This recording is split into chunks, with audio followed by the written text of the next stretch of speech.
Follow up po, kilala po ba siya ng kilala po ba siya ng Pangulo dahil sinasabing may papel daw tong si Mabanta dun sa online political campaigns noon na sumusuporta kay Pangulong Marcos?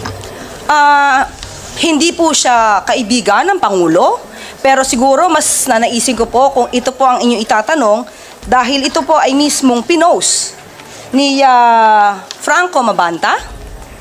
Baka ito po ang itanong nyo kung ano po ang relasyon niya sa mga Duterte. Kita rin sa isang 2018 post na dumalo sina PBBM at First Lady Liza Araneta Marcos sa birthday ni Mabanta. Tito Bongbong at Tita Liza pa ang tawag nito sa dalawa. Hanggang sa 2022 presidential campaign ng Pangulo, isa si Mabanta sa key figures ng social media campaign ni PBBM. Tagapagsalita ng palasyo na si Jose Claire Castro nasupalpal sa inilabas na mga litrato laban sa mga Duterte.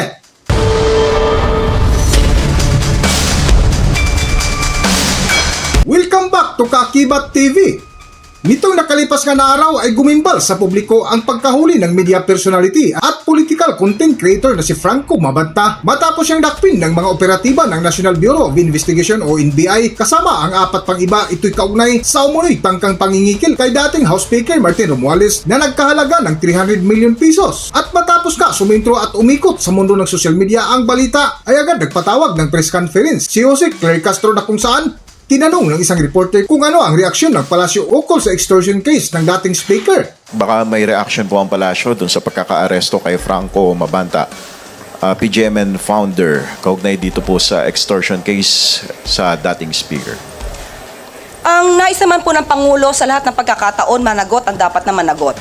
Kung mayroon po silang dapat na panagutan, kung mayroon po silang ginawang krimen, dapat lamang po nilang itong panagutan. Pero definitely, kailangan po ng due process sa lahat ng bagay. Habang patuloy nga ang katanungan ng mga reporters kay Jose Claire Castro, ay isang follow-up question mula sa media kung saan tinanong si Claire Castro kung kaibigan ba ni Pangulong Ferdinand Marcos Jr. ang diwaray extortionist na si Franco Mabanta. Nasa diretsahang sagot ni Jose Claire Castro na hindi daw kaibigan ni Pangulong Ferdinand Marcos Jr. Follow up po, kilala po ba siya ng kilala po ba siya ng Pangulo dahil sinasabing may papel daw tong si Mabanta dun sa online political campaigns noon na sumusuporta kay Pangulong Marcos? Hindi po siya kaibigan ng Pangulo. Hindi po siya kaibigan ng Pangulo. Hindi po siya kaibigan ng Pangulo. Ngunit ang ikinagulat ng publiko ay ang karugtong na sinabi ni Claire Castro na biglang kumuha ng papel sa ibabaw ng misa at ipinakita ang larawan na sabay idinawit ang dating Pangulong Duterte. Pero siguro mas nanaisin ko po kung ito po ang inyong itatanong dahil ito po ay mismong pinost ni Franco Mabanta. Baka ito po ang itanong nyo kung ano po ang relasyon niya sa mga Duterte.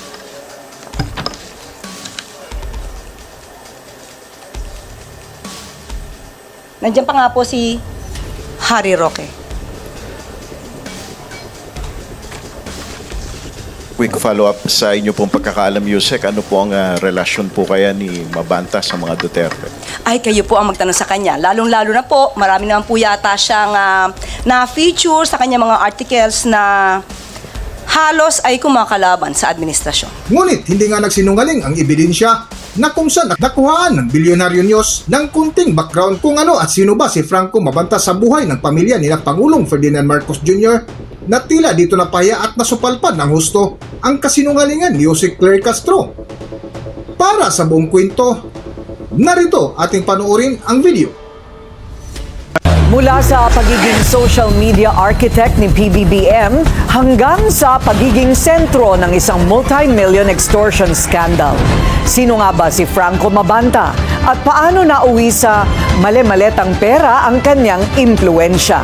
Narito ang agenda report ni Joash Malimban.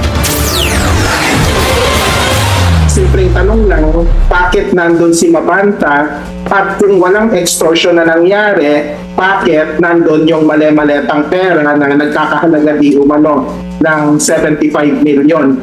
Ito ang hamon ni UP Journalism Professor Danilo Araw sa pamunuan ng Peanut Gallery Media Network o PGMN matapos ang naging pag-aresto sa CEO and founder nito na si Franco Mabanta at 4 pang iba. Base kasi sa ulat ng NBI, bandang 5:30 PM noong Martes, nakipagpulong pa sa Manila Peninsula Hotel sa Makati si Mabanta sa mga undercover agent na nagpakilala bilang representatives ni former House Speaker Martin Romualdez.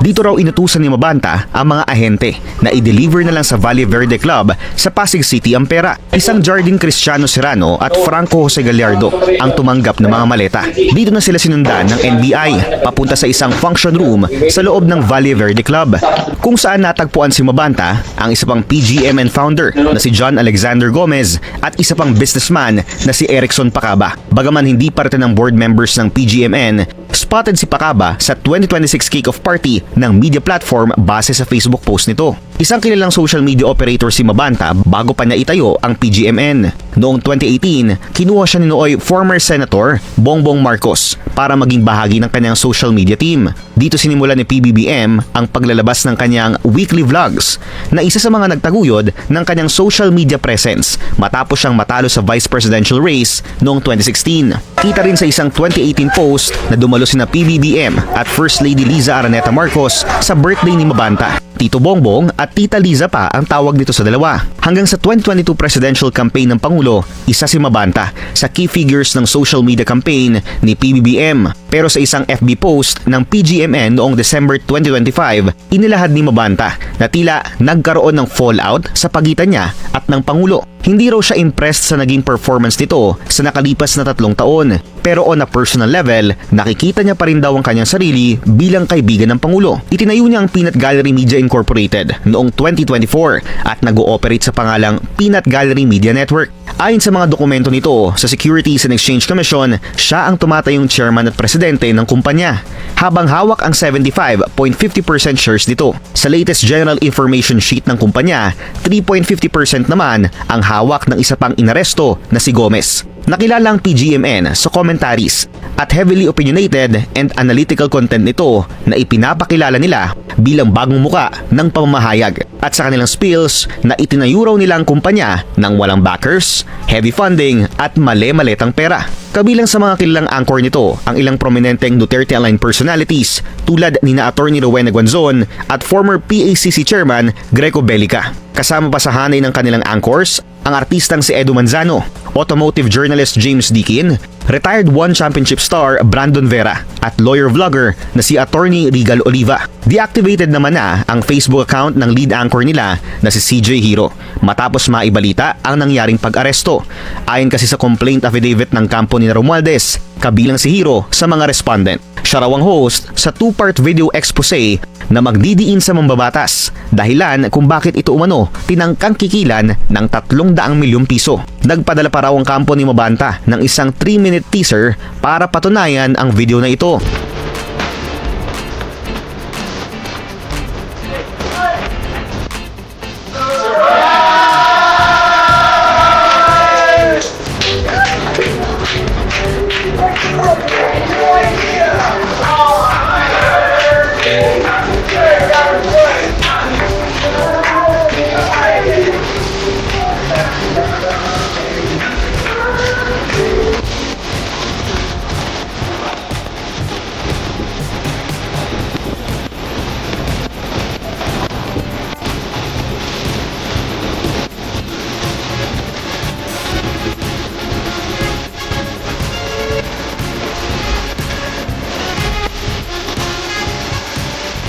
I've never had a surprise birthday in my life, a surprise anything in my life, so thank you so much.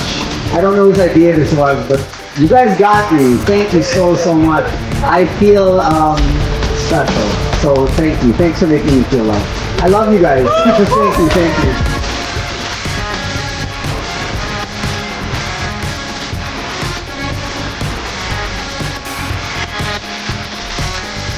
Special birthday surprise. Mamaya.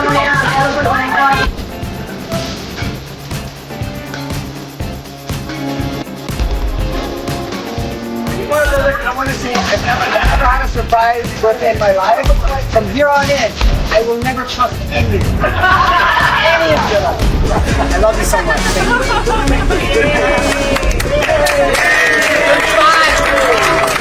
Hanggang dito na lang muna ang ating video, at kung nagustuhan nyo, huwag kalimutan mag-subscribe at pindutin nyo na rin ang notification bell para ma-notify kayo sa ating susunod na video. Maraming salamat!